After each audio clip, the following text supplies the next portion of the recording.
Et alors, je voudrais vous demander, quelle est votre compréhension, n'est-ce pas, des termes prisonniers politiques, exilés politiques? Parce que vos adversaires politiques vous accusent de tourner le dos au consensus de la conférence nationale de 1990 et réclament de nouvelles assises nationales pour une prétendue réconciliation et pacification du pays. Et qu'est-ce que vous leur répondez? Vous savez, au nom de la politique, on peut faire toutes sortes de revendications, y compris les plus injustifiées. Je ne veux pas employer de mots forts, y compris les plus injustifiées. J'ai dit dans mon développement tout à l'heure, vous l'aurez compris. Pour nous, il n'y a pas de prisonniers politiques au Bénin. Il y a des acteurs politiques qui, pour une raison ou une autre, se sont retrouvés en prison. Il y en a qui, pour une raison ou une autre, se sont retrouvés hors du pays. Mais ceux qui disent qu'ils sont des acteurs politiques, j'ai dit, la qualité d'acteur politique ne vous exonère pas de votre devoir de répondre de vos actes.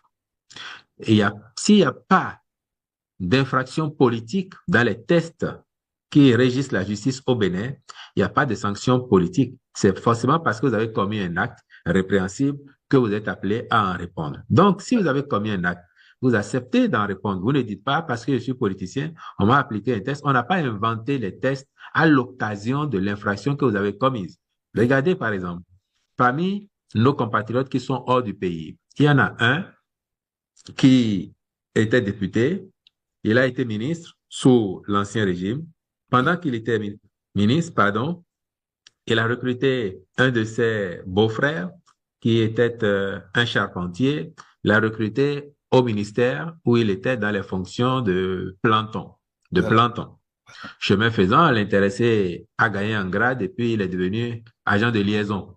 Oui. Il est là, ce parent de l'ex-ministre, quand le président Talon arrive au pouvoir, le gouvernement est installé quelques 2, 3 ans après, et il y a une situation, le ministre envoie un courrier à certains des agents du ministère, et cet agent de liaison, il passe chez son beau-frère, ancien ministre, qui Oui. éventre le courrier et qui le met sur les réseaux sociaux, en Oh. infraction au code du numérique. Et parce qu'il sait qu'on va lui demander des comptes, il prend la poudre d'escampette et il vous dit, je suis exilé. Ah. Voilà un cas, par exemple. Donc, moi, je ne veux pas m'attarder sur pourquoi tel est dehors. Je suis sûr, Oui. ça ne fait plaisir à personne d'être hors de son pays plus longtemps qu'il n'en a envie. Voilà. Je viens d'une famille qui, par le passé, sous les années de plomb du PRPB, a connu l'exil. Voilà. Donc, je ne souhaite à personne de vivre l'exil. Et je respecte ceux d'ailleurs qui se retrouvent dehors et qui considèrent qu'ils sont exilés sans jugement de valeur. Je les respecte, je leur concède cela. Mais la réalité est là, que vous avez des choses à vous reprocher.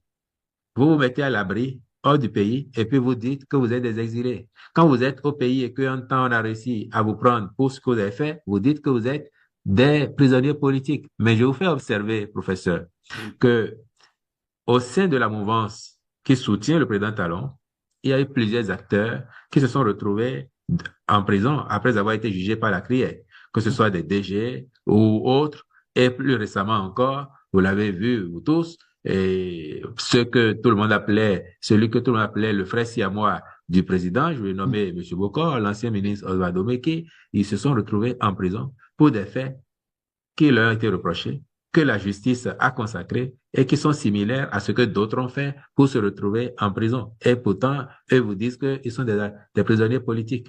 Voilà la réalité. Nous sommes convaincus que tôt ou tard, et chacun en conscience sait ce qu'il a fait, et tôt ou tard, l'histoire du Bénin dira, ils ont eu raison de traiter tous les acteurs de la même façon, même s'ils étaient des acteurs politiques, dès lors qu'ils ont été en porte-à-faux avec les lois, le gouvernement en place a eu raison et la justice a eu raison de traiter leur cas comme elle aurait traité ceux de n'importe quel voleur de poulet, de voleur de moutons ou de vélo ou de moto ou de voiture.